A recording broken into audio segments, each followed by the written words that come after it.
يا الله.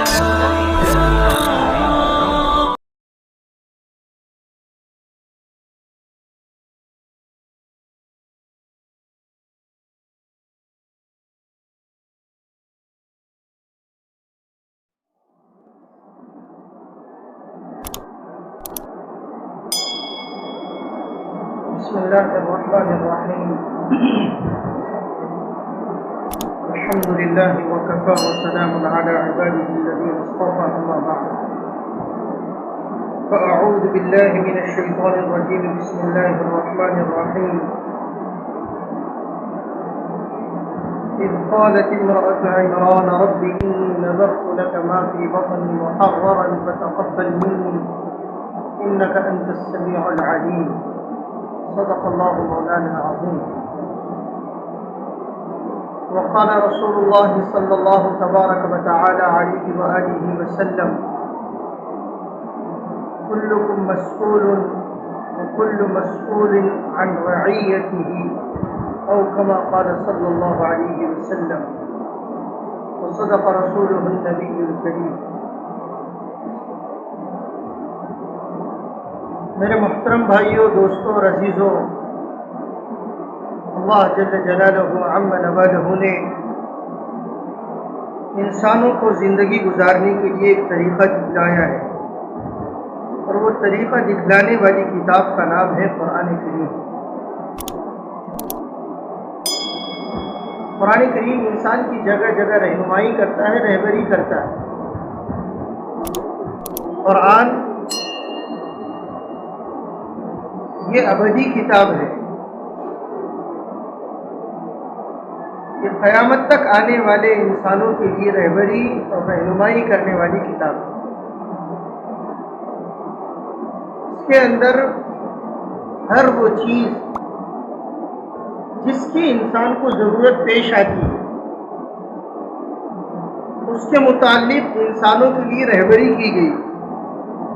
کوئی چیز ایسی نہیں ہے، کاروبار ہو، شادی بیاہ ہو، موت مٹی ہو، دنیاوی زندگی ہو، آخرت کی زندگی ہو، انسان اپنے مقام پر رہ رہا ہو، انسان سفر میں ہو، حضر میں ہو، بیمار ہو، صحت مند ہو، مالدار ہو، تندرست ہو، چاہے جس حال میں ہو، چاہے جو کچھ ہو، قرآن کریم کے اندر ہر چیز کے اعتبار سے رہبری ہے۔ میری آپ کی نااہلی ہے، ہماری اپنی کج فہمی ہے، ہماری اپنی جہالت ہے کہ ہم قرآن کریم سے رہبری حاصل نہیں کرتے۔ ہم زندگی گزارتے ہیں اصل میں دوسروں کو دیکھا دیکھی والی زندگی۔ ہم زندگی گزارتے ہیں اپنی سوچ والی زندگی، اپنی ذہنیت والی زندگی۔ ہم زندگی گزارنا چاہتے ہیں لبرل زندگی، آزاد زندگی۔ ہم اپنی مرضی والی زندگی گزارنا چاہتے ہیں، جبکہ قرآن کریم کے اندر مجھ کو آپ کو رہبری کی گئی ہے کہ ایسے زندگی گزارنا ہے۔ مجھ کو آپ کو طریقے بتلائے گئے، مجھ کو آپ کو ہدایت جاری کی گئی ہے کہ کھانا ایسے کھانا ہے، بیٹھنا ایسے ہے، لقمہ ایسے بنانا ہے، پڑھنا یہ ہے، شروع میں پڑھنا بھول جائے تو بیچ میں یہ پڑھنا ہے، کھانا مکمل ہو جائے تو کیا کرنا ہے، دسترخوان کا طریقہ کار کیا رہے گا، کھانے اگر کئی قسم کے پکوان ہو تو دسترخوان پر کیسے سجائے جائیں، یہ بتلایا گیا ہے۔ یہ نہیں کہ میٹھا کبھی بھی رکھ دیے، فروٹ کبھی بھی رکھ دیے، کون سی بھی پلیٹ کہیں بھی رکھ دیے، کون سی بھی ڈش کہیں بھی رکھ دیے، یہ طریقہ نہیں۔ یہ وہ طریقہ ہوگا جو میرے آپ کا من مانی والا طریقہ ہوگا۔ کیا ہوتا؟ کہیں بھی رکھے تو کیا ہوتا؟ کبھی بھی رکھے تو کیا ہوتا؟ مجھ کو آپ کو طریقہ بتلایا گیا ہے کہ کھانے میں پہلے کیا استعمال کیا جائے، کھانے کی ابتدا کس چیز سے کی جائے، کھانے کی انتہا کس چیز سے کی جائے۔ اور ہمارے پاس میں رواج بن چکا ہے کہ کھانے کے بعد میں میٹھا کھانا سنت ہے، بات پھیلائی گئی۔ جبکہ رحمت دو عالم صلی اللہ علیہ وآلہ وسلم کا معمول تھا آپ نمکین سے شروع فرماتے، نمکین پر ختم فرماتے. طریقہ بتلایا گیا ہے ہم سب. اس طریقے سے ہٹ کر ہم اگر زندگی گزارتے ہیں تو زندگی گزریں گی، لیکن یہ وہ زندگی نہیں ہوگی جو زندگی اللہ نے مجھ کو آپ کو بندگی بنانے کے لیے دی ہے. بندگی والی زندگی کا اس زندگی سے کوئی تعلق نہیں. یہ میری آپ کی مرضی والی زندگی، من مانی والی زندگی. کرتا پہن رہے ہیں، شرٹ پہن رہے ہیں تو مجھ کو آپ کو طریقہ بتلایا گیا. پاجامہ ہے، لنگی ہے، پینٹ ہے، وہ پہننا ہے تو طریقہ بتلایا گیا ہے کہ اس طریقے پر پہننا ہے. تم پہنو گے، تمہارا اپنا طریقہ ہوگا، پہناوا ضرور ہوگا، لیکن وہ پہناوے کے اوپر اللہ کی طرف سے خوشخبری کا کوئی وعدہ نہیں. اللہ کی طرف سے کامیابی کی کوئی ضمانت نہیں. ہم کو بتلایا گیا ہے کہ پاجامہ پہنو، شلوار پہنو، لنگی پہنو، پینٹ پہنو تو بیٹھ کر پہنو. کیسا پہنو؟ بیٹھ کر پہنو، کھڑے کھڑے نہیں. کیوں یہ ساری چیزیں؟ وجہ اس کی یہ ہے کہ انسانوں اور جانوروں کی زندگی کے درمیان میں فرق ہو. فرق. جانور بنا سوچے سمجھے کوئی بھی چیز کر لیتے ہیں، انسان بغیر سوچے سمجھے زندگی نہیں گزارتا. انسان کو چھوٹا سا کام کرنا ہو، وہ اپنے کام کرنے کے لیے پلاننگ کرتا ہے، اسکیم بناتا ہے، وہ سوچتا ہے، اس کے بعد اس کے کام وہ انجام دیتا ہے. ایسے ہی ایک بہت بڑا زندگی کا حصہ ہے کہ انسانوں کو والد کا درجہ دے دیا، والدہ کا درجہ دیا. اب ان کو اولاد کی نعمت سے سرفراز کیا گیا تو ان کو بتلایا گیا کہ جیسے جانوروں کے بچے ہوتے ہیں ایسے انسانوں کے بچے نہیں ہوتے. تمیز پیدا کی گئی. کھانے میں تمیز ہے، پینے میں تمیز ہے، پہننے میں تمیز ہے، اوڑھنے میں تمیز ہے، تم آرام کر رہے ہو اس میں تمیز ہے. کہ انسانوں اور جانوروں کے درمیان میں کھلا. گھوڑے کو دیکھا ہوگا آپ نے کہ وہ سو بھی رہا ہے تو کھڑا ہے، اور جاگ بھی رہا ہے تو کیسا ہے؟ کھڑا ہے. کبھی آپ نے گھوڑے کو بیٹھا ہوا دیکھا؟ اس کا ہر کام. لیکن انسان،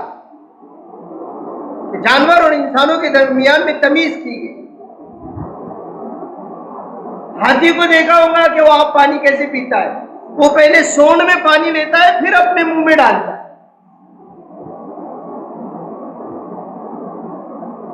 چوپاؤں کو دیکھا گیا ہوگا کہ وہ پانی کیسے پیتے. لیکن انسانوں اور جانوروں کے درمیان میں فرق کیا گیا اور انسان کو مخلوقات میں سب سے افضل اور سب سے اشرف بنایا گیا، سب سے اعلیٰ.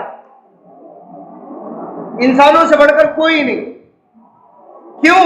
تو اس کو یہ جو سر دیا گیا، اس سر کے اندر چھوٹا سا دماغ رکھا گیا.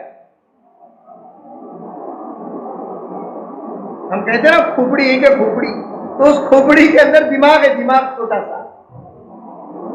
یہ دماغ جانوروں کو نہیں دیا گیا جو دماغ انسانوں کو دیا گیا.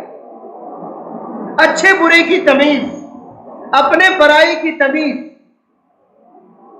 حلال اور حرام کی تمیز،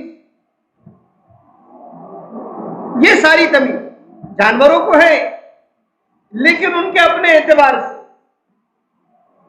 ان کے اپنے اعتبار سے ان کو سونگنے کی طاقت ہے، ان کو دیکھنے کی طاقت ہے، ان کو پرکھنے کی طاقت ہے. اور اگر دیکھا جائے تو انسانوں کی بنسبت جانوروں میں زیادہ. آپ زہر چھڑک دو اور بندر کے سامنے پیش کر دو، بندر کھائے گا نہیں اس کو، وہ سونگتا ہے اور پھر کھاتا ہے. آپ میٹھا رکھ دو، 10 منٹ کے بعد میں وہاں پر مجھ کو آپ کو چوٹیاں نظر آ جائیں. کیوں؟ تو سونگنے کی طاقت انسانوں کے مقابلے میں اور انسانوں سے زیادہ اللہ نے چوٹی کو دی.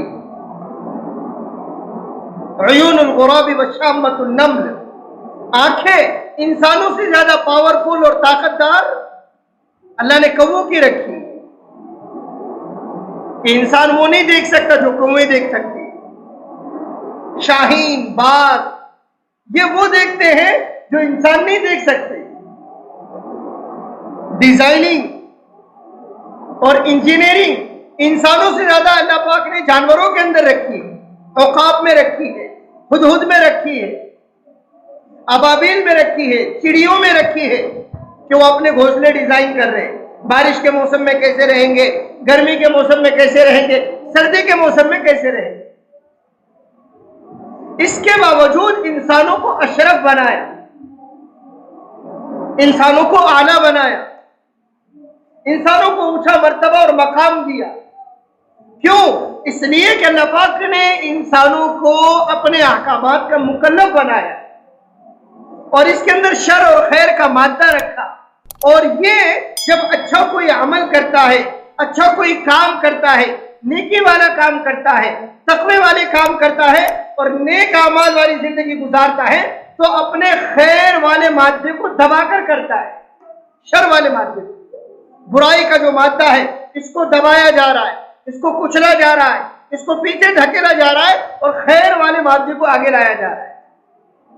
اس کے اندر دونوں چیزیں رکھی، شر بھی اور خیر بھی. دونوں چیزوں کو کر سکتا ہے.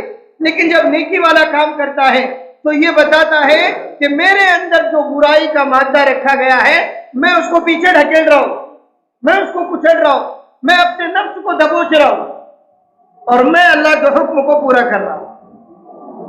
میں عرض کر رہا تھا، ایسے ہی جیسے انسانوں کو بتلایا گیا کہ طریقہ یہ ہے، طریقہ یہ ہے، تو بہت بڑا حصہ انسانوں کو والدین بننے کے بعد میں دیا گیا کہ تم والدین بن جاؤ، ماں باپ بن جاؤ، تو اس کے بعد میں تمہیں اپنے اولاد کی تربیت کیسے کرنا ہے یہ بتلایا گیا.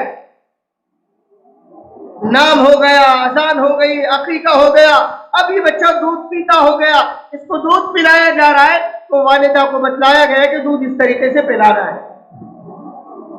دودھ پینے کے درمیان کی زندگی میں اس کی کیسی رہبری کرنا ہے، اس کو انگلی پکڑ کر جہاں پر چلنا سکھایا جا رہا ہے، اس کو جہاں پر واکر لایا جا رہا ہے، اس کو جہاں پر گھٹنوں پر رینگنا سکھایا جا رہا ہے، وہاں پر اس کو زندگی کیسے گزارنا ہے یہ بتانا ہے. اسی لیے آپ لوگوں نے سنا ہوگا کہ پہلے وقت میں اور پہلے دور میں مائیں دودھ نہیں پلایا کرتی تھی، بلکہ دودھ پلانے والی مستقل عورتیں ہوا کرتی تھی جن کو دایا کہتے. خود میرے آپ کے آقا و مولا حضرت محمد رسول اللہ صلی اللہ علیہ وآلہ وسلم کی دائی حلیمہ ہے جن سے آپ نے دودھ پیا ہے، جس کو رضائی ماں کہتے ہیں، دودھ شریک ماں، جن کا دودھ پیا گیا. پہلے مائیں دودھ نہیں پلایا کرتی. اللہ کے نبی صلی اللہ علیہ وآلہ وسلم کو دودھ پلانے والی کا نام دائی حلیمہ.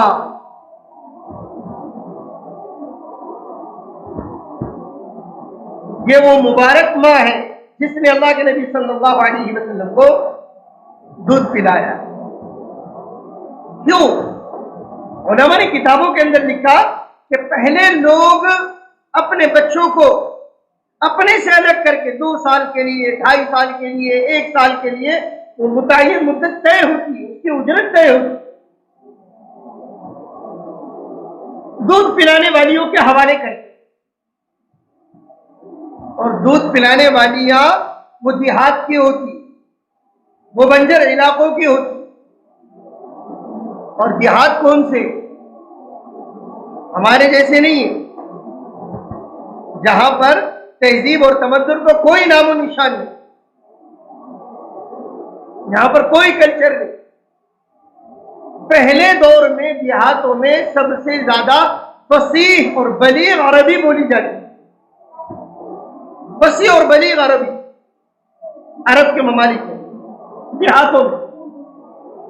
آج بھی عرب کے اندر عربی بولنے والے اچھے سے بدو لوگ ہیں، بدوی لوگ، دیہاتی لوگ،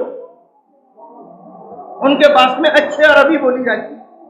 تو مائیں اور خاندان والے، رشتے دار والے اور بچوں کے پیرنٹس اور سرپرست اپنے اپنے بچوں کو اس لیے ان کے حوالے کرتے کہ جہاں پر وہ دودھ پئیں گے وہاں پر وہ اچھی فصیح اور بلیغ اور اعلیٰ قسم کی زبان بولے، اعلیٰ قسم کی زبان بولے۔ نمبر 1 پر حکمت تو یہ ہوتی۔ نمبر 2 پر حکمت یہ ہوتی کہ شہر کے مقابلے میں اچھی آب و ہوا، اچھی فضا اور تازہ ہوا دیہاتوں میں ہوتی ہے شہروں کے مقابلے میں۔ شہر میں تو پردوشن ہے نا، دھواں ہے، کیمیکل ہے، فیکٹریاں ہے، انڈسٹریل ایریا ہے اور کمپنیاں ہیں اور پتہ نہیں کیا کیا چیزیں شہر کے اندر ہے جو شہر کی آب و ہوا کو مقدر کر دیتی ہے، گندا کر دیتی ہے، آلودہ کر دیتی ہے۔ ابھی تو اللہ ہمارے حال پر رحم فرمائے، آج کل پانی پی رہے ہوں گے آپ لوگ، تو جن کے گھروں میں آرو ہے، جن کے گھروں میں پلانٹ لگے ہوئے ہیں ان کا تو اللہ مالک ہے، لیکن جن کے گھروں میں ہمارا پانی آ رہا ہے کارپوریشن کا، وہ پانی کو دیکھنے کے بعد میں مجبوری اپنی پیاس بجھانے کے لیے پانی حلق کے نیچے اتارنا پڑتا ہے۔ یہی حال ہوگا میرے گھر میں تو یہی حال ہے، آپ کو پتہ نہیں کیا ہے۔ یہ شہر کے حالات ہیں، لیکن دیہاتوں میں جاؤ تو کنویں کا پانی، نہروں کا پانی، آبشاروں کا پانی اور جھرنوں کا پانی ہے، قدرتی نیچرل فلٹر جس کو کہیں گے۔ پہلے دور میں دیہاتوں کے اندر بھیجنے کا مقصد یہ ہوتا کہ بچوں کی نشو و نما اچھی ہو، بچوں کو تازی ہوا ملے، ان کی صحت رہے، ان کی تندرستی رہے۔ پہلے دور میں بچوں کو اس لیے بھیجا جاتا کہ وہ بچے تیراکی سیکھے، وہ بچے تیر اندازی سیکھے، وہ بچے گھوڑ سواری سیکھے، وہ بچے ایکسرسائز کر سکے۔ یہ مقاصد ہوا کرتے تھے، یہ مقاصد ہوا کرتے تھے۔ اور آپ وہ ڈابر آملہ تیل مل کے عورتیں گھروں کی پریشان ہے، وہی تیل مل دیے اور اس کے بعد میں گرم پانی سے غسل ہو گیا اور لپٹ کے سلا دی، بچے کو ابھی 13 برس ہو گیا۔ یہ حالات تھے پہلے۔ اللہ کے نبی صلی اللہ علیہ وسلم دودھ پینے کے لیے گئے ہیں دائی حلیمہ کے ساتھ سے، تو وہاں پر بکریاں بھی چرا رہے، وہاں پر کی تازہ آب و ہوا سے لطف اندوز بھی ہو رہے، وہاں پر صحت بھی پا رہے اور اچھی زبان بھی سیکھ رہے، فصیح زبان، تربیت بھی ہوا کرتی۔ لیکن وہ دور ختم ہو گیا دودھ پلانے کا، اب مائیں دودھ پلاتی ہے اور ہمارے گھروں کے اندر کی زبانیں ہم سب کو معلوم۔ بچے زبان کی کس اعتبار سے ماہر ہیں؟ ہم ماہر نفسیات ہوتے ہیں، سائیکولوجی کے ماہر طب ہوتے ہیں، دواؤں کے جو ماہر ہوتے ہیں، معیشت کے ماہر ہوتے ہیں، اکنامک کے۔ ہمارے بچے اس وقت میں اگر میں اور آپ صحیح سروے کریں تو ماہرین گالیاں ہیں، زبان کے اعتبار سے گالیاں دیتے ہیں بچے، جبکہ گالی اتنا بڑا عیب ہے کہ میں اور آپ اگر اس کے تعلق سے احادیث کو کھنگالیں میرے آپ کے رونگٹے کھڑے ہو جائے۔ گالی،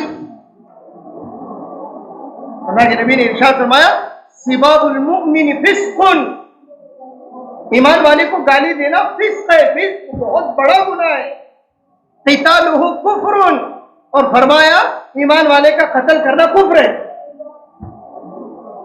قتل کے برابر میں رکھا ہے گالی کو۔ اللہ کے نبی نے فرمایا اللہ جھگڑالو آدمی کو پسند نہیں کرتے، کیوں؟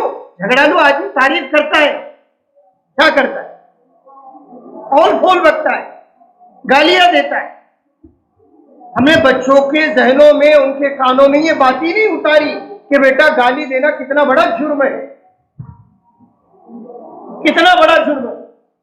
کیوں؟ اس لیے کہ ہم نے اپنے اولاد کے سامنے دوسروں کو گالیاں دی ہے، ہم نے اپنی زبانوں سے اول پھول بکائے۔ بچوں کی تربیت میں ہے کہ ان کی زبان سلیقے والی استعمال ہو، تہذیب والی زبان ہو، ارے ترے نہ ہو، آپ سے ہو، ادب سے ہو، قاعدے سے ہو، بڑوں کا بڑا پن ہو، چھوٹوں کا چھوٹا پن ہو۔ اے بیٹے خاموش ہو جا، اے بیٹے،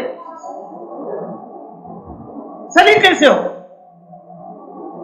یہ سکھایا جائے, والدین کو بتلایا گیا کہ بچوں کی زبانیں ایسی ہو کہ والد سے بات کرے تو اس طریقے سے کرے, والدہ سے بات کرے تو اس طریقے سے کرے. اور آپ کی توجہ کی برکت سے اللہ نے قرآن پاک کی آیت ذہن میں یاد دلائی ہے. قرآن کریم کہتا ہے اولاد سے کہ اپنے ماں باپ کو اف مت کہو, اف کیا مت کہو, فلا تقل لهما اف. یہ کون سی اولاد ہے؟ جو اولاد تربیت یافتہ ہے, جن کی پرورش صحیح کی گئی. یہ ابھی چھوٹا درخت ہے, یہ ابھی چھوٹا پودا ہے, یہ ابھی تناور درخت بنا نہیں, یہ مضبوط بنا نہیں. آپ اس کو جدھر مڑو گے ادھر مڑیں گے, جیسی تربیت ہوں گی اس سمت پر چلیں گے. اس کی تعلیم, اس کی تربیت, اس کی پرورش, اللہ کے نبی نے ارشاد فرمایا کسی والد نے اپنی اولاد کو تعلیم سے بڑھ کر کوئی زیور نہیں دیا, کوئی تحفہ نہیں دیا. دیکھو تعلیم کے متعلق اللہ کے نبی نے کیا فرمایا, سب سے بڑا گفٹ والد کی طرف سے اپنی اولاد کو تعلیم, ایجوکیشن, دین کا بھی دنیا کا. کیوں بھائی؟ تعلیم انسان کو انسان بناتی, تعلیم سے انسان بنتا. علم روشنی ہے, وہ اس روشنی کے اندر اپنے راستے طے کرتا ہے, وہ اس اجالے میں اندھیروں میں اپنے راستے طے کر رہا ہے. لیکن مزاجی نہیں ہے ہمارا اولاد کی زبان کے اعتبار سے کہ یہ چھوٹا ہے. اللہ کے نبی نے ارشاد فرمایا کہ علماء نے کتابوں کے اندر لکھا ہے والدین کو چاہیے کہ بچہ 2 سال کا ہو جائے اس کے بعد والدین اپنے بچوں کے سامنے اپنے کپڑے تبدیل نہ کریں,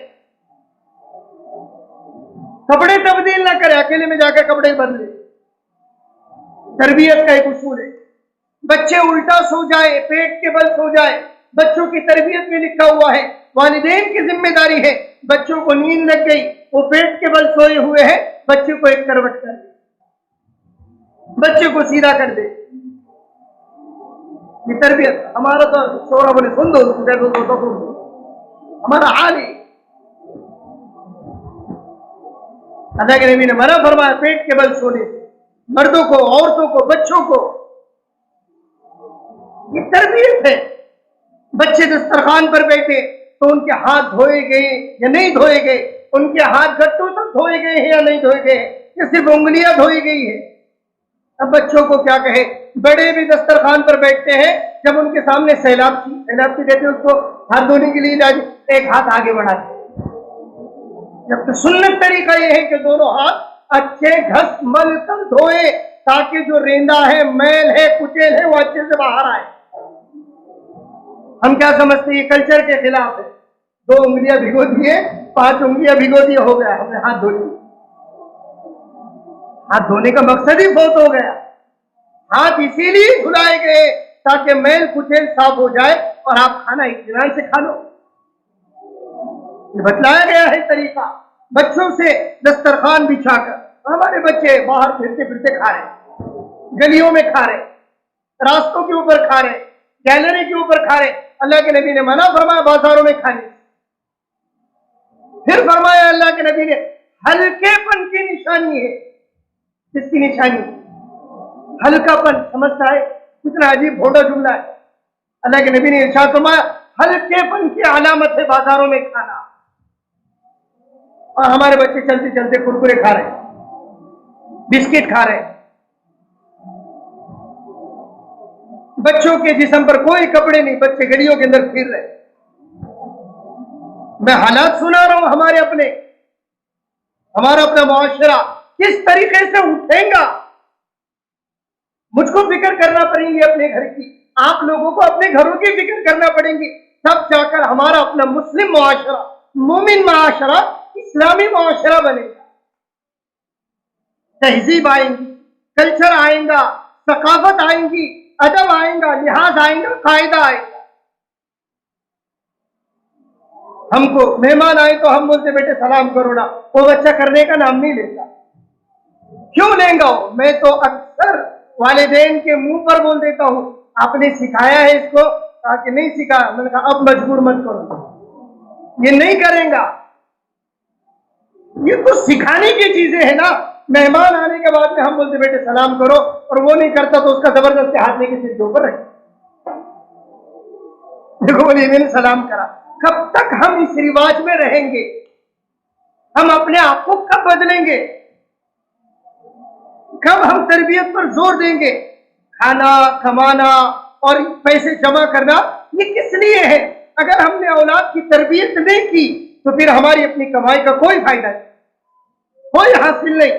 ہم ان کو مرغ مسلم کھلائے، روزانہ بریانی کھلائے اور قسم قسم کے پکوان پکا کر ان کو کھلائے، لیکن میں نے اور آپ نے ان کو تربیت نہیں دی تو مجھ کو آپ کو تھوڑا سا ان کے اندر جوانی آنے کے بعد میں اندازہ ہوگا کاش میں ایک وقت کا کھانا انہیں نہ کھلاتا اور ان کی تربیت پر توجہ دیتا تو کتنا اچھا ہوتا. حضرت علیمیہ ندوی رحمۃ اللہ علیہ نے لکھا ہے کہ آپ اپنے بچوں کو عید کے موقع پر کپڑے نہ سلاؤ یہ چلے گا، نئے کپڑے نہ پہناؤ یہ چلے گا، لیکن آپ مکتب کی تعلیم سے، دین کی تعلیم سے ان کو دور رکھو، یہ کبھی بھی برداشت نہیں کیا جائے. لیکن نہیں، ہم نہ دین کے ہیں نہ دنیا کے ہیں. مسلمانوں کا ابھی بھی بڑا طبقہ اسکول کی تعلیم سے ابھی بھی دور، دینی تعلیم سے ابھی بھی دور، خال ہے. اور منہ کے اوپر جملہ کیا آ گیا، پڑھا کے کیا فائدہ، ہم لوگوں کو کہاں نوکریاں ملی. یہ جملہ ہم نے تعلیم کا مقصد نوکری سمجھا، علم کا مقصد پیسے کمانا سمجھا، علم کا مقصد روزی روٹی سمجھا. یہیں پر میں آپ فیل ہو گئے. جبکہ قرآن کریم کیا کہہ رہا ہے؟ پہلی آیت اقرأ بسم ربک الذی خلق، پہلی وحی نازل ہوئی 6666 آیتیں ہیں ایک قول کے مطابق، الگ الگ قول ہے. ان 6666 آیتوں میں پہلی وحی اور پہلی آیت جو نازل ہوئی وہ ہے اقرا، پڑھ، تعلیم حاصل کر. کیوں؟ تیرا پیٹ بھرے گا، تجھے کمائی ملے گی، تجھے نوکریاں ملیں گی، اس لیے نہیں.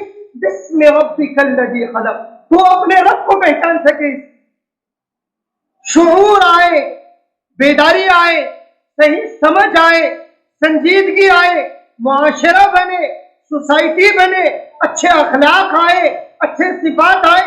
اس لیے پڑھائی ہے، نوکریوں کے لیے نہیں ہے. اور نوکریوں کا کہاں سے رجحان آیا؟ غیروں سے رجحان آ گیا. غیروں کو پوچھو بچے کی شادی کرنا، ڈھونڈ رہے بولتے نوکری والا، نوکری والا نہیں تو پھر کھیتی باڑی والا. کھیتی کتنی، زمین کتنی. اس لیے بھائیو بچوں کی تربیت زبان کے اعتبار، ابھی وہ دودھ پیتا ہے اس کی زبان صحیح ہو، اسے گانے نہیں، اسے اللہ رسول کے نغمات، اسے قرآن کریم کے کلمات، اسے کلمات 5 کلمے، پہلا کلمہ، دوسرا کلمہ، اس طریقے سے 5 کلمے اس کے زبان زد ہو. اسے ایمان مجمل، ایمان مفصل، اسے عقائد، اسے احکامات، یہیں سے پریکٹس شروع ہو. لڑکیاں ہیں اس اعتبار سے تربیت، لڑکے ہیں اس اعتبار سے تربیت، اس اعتبار سے تربیت. حضرت اسماعیل علیہ السلام وَكَانَ يَأْمُرُ أَهْلَهُ بِالصَّلَاةِ وَالزَّكَاةِ، اپنے گھر والوں کو نماز کا، زکات کا ہوگا.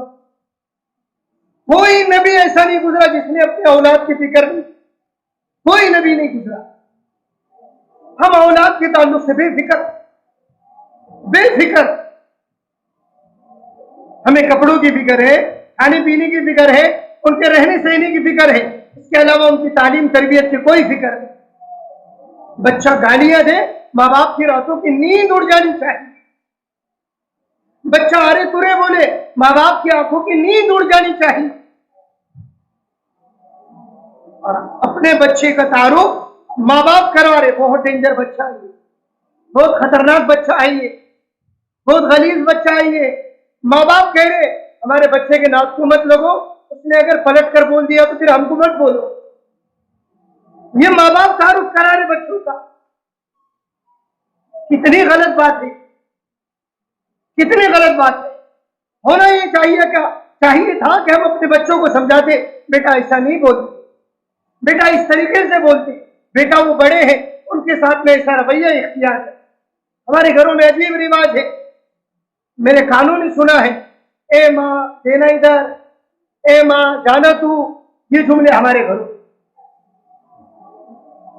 عجیب جملے کہ اللہ کے نبی صلی اللہ علیہ وسلم نے بتلایا والدین کے ساتھ میں کیسا جملہ ہو، اور ہمارے جملے میں غیروں کی صحبت، تھوڑے سے بڑے ہو گئے تو ماں باپ کو بوڑھا اور بوڑھی کہنا شروع ہو گئے، دوست لوگ پوچھتے تیرے حضرت کہاں ہے، بڈھا کہاں ہے، بڈھی کہاں ہے، یہ جملے آ گئے، غیروں کے جملے، متاری تکڑے گیلی نہیں بولتے ہو غیروں میں، متارا میلے سے کدی، یہ جملے غیروں کے مسلمانوں میں آ،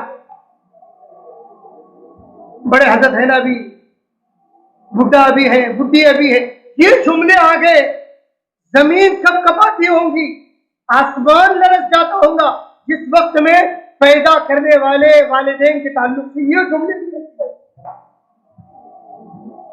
میں ڈھونڈرائی گیا تھا، غیروں نے ایک پروگرام رکھا تھا دیوالی کے موقع پر، میں نے ان کو اس سمت میں توجہ دلائی کہ آپ کے معاشرے میں والدین کو متارا نہیں متاری بولتے، تو انہوں نے اس بات کو سیریس لیا تھا، واقعیت ہے نا ہماری غلطی کہ ہم بڈھا بڈھی بولتے ہیں، کیوں؟ اس لیے کہ بچوں کو ہم نے جس وقت میں وہ بچے تھے اس وقت میں نہیں سمجھایا کہ والدین کو کیا کہتے ہیں۔ انگریزوں نے تو اتنی محنت کی، اتنی تربیت کی کہ انہوں نے اپنے کلچر میں تو، اپنے معاشرے میں تو یہ ثابت کر ہی دیا، لیکن ان کے معاشرے سے جو الگ تھلگ لوگ ہیں ان کو بھی سکھا دیا کہ باپ کو پپا بولتے ہیں، باپ کو ڈیڈی بولتے ہیں بولتی۔ دیکھو نا مسلمان کا گھرانہ رہنے دو، لیکن بیٹا کیا بولتا؟ پپا، بیٹا کیا بولتا؟ ممی، بیٹا کیا بولتا؟ ڈیڈی۔ کیوں؟ ابا بولے تو جوتے پڑتے، ابو بولے تو کچھ آفات آتی، ناگہانی واقعہ پیش آتا، کیا ہوتا؟ جبکہ اللہ کے نبی صلی اللہ علیہ وسلم اپنی والدہ محترمہ کے قبر کے اوپر ہے اور وہاں پر کہہ رہے واہ اماں، اے میری امی جان، لیکن نہیں، ہم نے بچوں کی زبانیں درست نہیں کروائی، ان کے اخلاق درست نہیں کروائے، ان کی نگرانی نہیں کی ہے، ہم نے ان کے حوصلہ افزائی نہیں کی ہے ان کو۔ سب ابھی پرسوں کا واقعہ، وہ شاہ رخ خان کا بیٹا پکڑا گیا ڈرگس معاملے، کون سے معاملے میں؟ ڈرگس معاملے میں۔ آرین خان بمبئی سے NCB نے اس کو اٹھایا، اس کی جانچ پڑتال کی، NCB والوں نے اس کو کی تحقیق کی، تو بچے نے کہا کہ میرے والد کے پاس، میرے پپا کے پاس اتنا ٹائم نہیں ہے کہ وہ میرے ساتھ میں بیٹھ سکے، مجھے اگر ان سے بات کرنا ہوتی ہے تو میں میرے پپا کی جو مینیجر ہے اس سے پہلے وقت لیتا ہوں، اس کے بعد میں اپنے پپا سے بات کرتا ہوں، میرا اور میرے پپا کا اس معاملے میں کوئی لینا دینا نہیں، ہماری ملاقات ہی نہیں ہوتی، ہم ساتھ میں ہی نہیں بیٹھتے۔ کون ہے یہ؟ کروڑ پتی مسلمان کے نام، ہمارا معاشرہ دھیرے دھیرے ادھر ہی چڑھ رہا ہے۔ کیوں؟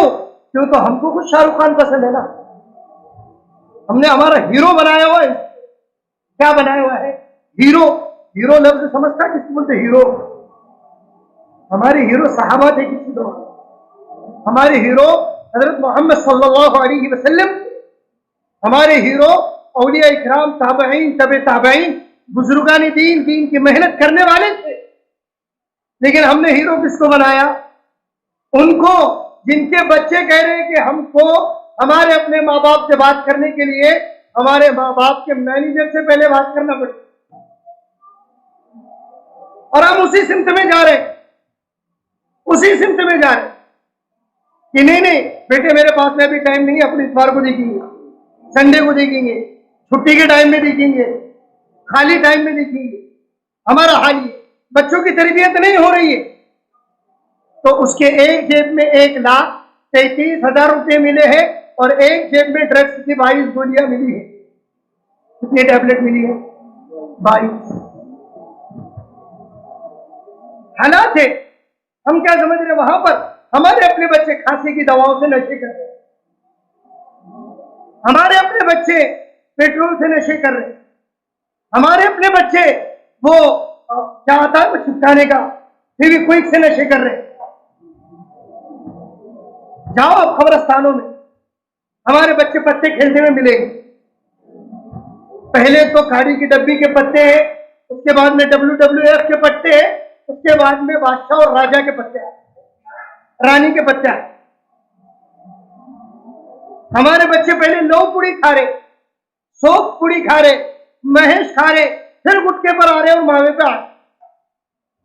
پہلے بچے کاغذ کی بیڑیاں بنا رہے, پھر کومڑا بیڑی پر آ رہے, اور پھر ڈائریکٹ اپنے اسٹال پہ اور بورڈ فلیٹ کے اوپر آ رہے. یہ معاشرہ ہے, مسلم معاشرہ. یہ میری اور آپ کی اور ہم سب کی اجتماعی بیماریاں ہیں. اگر میں نے اور آپ نے علاج نہیں کیا تو یہ ناسور بنے گا, یہ ناسور بنے گا. اور ناسور بننے کے بعد میں سوائے MS کے میرا آپ کا کوئی علاج نہیں کرنے والا. کون کرے گا؟ آپریشن کے علاوہ کوئی ہے؟ مجھ کو آپ کو رہبری کرنا پڑے گی, اپنی اولاد کی نگرانی کرنا پڑے گی کہ میرا بچہ کس کی صحبت میں رہ رہا ہے, میرے بچے کے دوست کون ہیں, سہیلیاں کون ہیں, فرینڈ سرکل کون سا ہے, پڑھانے والے کیسے ہیں, ساتھ والے کیسے ہیں, خالی وقت میں کیا کرتا, موبائل پر کیا دیکھتا, موبائل پر کون سے گیمنگ کا شوق ہے, لیپ ٹاپ پر کیا کر رہا ہے, کمپیوٹر پر کیا کر رہا ہے, میری غیر موجودگی میں کیا کر رہا ہے. میرے پاس میں ایک صاحب آئے بچے کے تعلق سے, کہنے لگے مفتی صاحب یہ بچے کا اللہ مالک ہے. میں نے کہا آپ کے معلومات میں جتنا اس بچے کی کارگزاری ہے اس سے زیادہ میرے پاس میں اس کی کارگزاری ہے. اب بتاؤ. میں بولا میں کہاں سے شروع کروں, اس کی ڈیٹیل میں کہاں سے. تو بڑی بھی بھاگتے ہوئے کھٹ کھٹ کھٹ کھٹ, کیا ہوا؟ کہا کہ وہ بہت مار رہے ان کے بچے. مارنے سے اور مرنے سے یہ مسائل حل نہیں ہونے والے. اپن کیا بولتے کہ میں ڈانٹ دوں گا, میں ڈپٹ کر دوں گا, میں آنکھیں نکال دوں گا, میں 2 جھاپڑ لگا دوں گا, بچے سدھر جائیں گے. نہیں نہیں, مستقل محنت کا کام ہے تربیت, مستقل محنت کا کام. اولاد کی تربیت ہر اعتبار سے, تعلیمی اعتبار سے, اخلاقی اعتبار سے, جسمانی اعتبار سے, ہر اعتبار سے. اس لیے بھائیو اللہ کے واسطے, اللہ نے جو اولاد نعمت کی شکل میں مجھ کو آپ کو دی, بہت بڑی نعمت ہے, اس کی قدر کر لو. میں نے اور آپ نے ان اولاد کو اگر سنبھال لیا, میں نے اور آپ نے ان بچوں اور بچیوں کی دیکھ بھال کی, ان کی تربیت کی, تو اس سے بڑا سکون میرے آپ کے لیے کوئی نہیں. اس سے بڑا, بولو میں نے کیا جملہ کہا, بولو نا, سکون. اولاد سے بڑا کوئی سکون نہیں. قرآن کریم کی آیت میں دلیل کے طور پر کہہ رہا ہوں, ربنا هب لنا من ازواجنا وذرياتنا قرة اعين.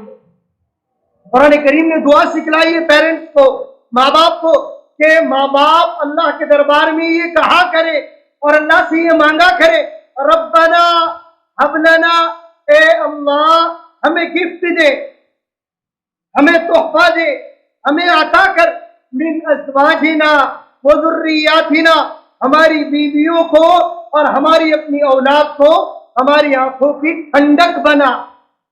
کیا بنا؟ قرۃ اعین, آنکھوں کی ٹھنڈک بنا. پتہ چلا اولاد اور بیویاں اگر صحیح ہے تو آنکھوں کی ٹھنڈک ہے, ورنہ اولاد اور بیویاں صحیح نہیں ہے, بد اخلاق اور بد کردار ہے, تو آنکھوں کی جلن ہے. یہ پھر کڑو سرما بھی اس کا یاد نہیں. اس لیے بھائی اولاد کی تربیت کرو, کریں گے انشاءاللہ. عربی باتیں سمجھ میں آ رہی ہیں کچھ, اس سمت میں توجہ دو انشاءاللہ.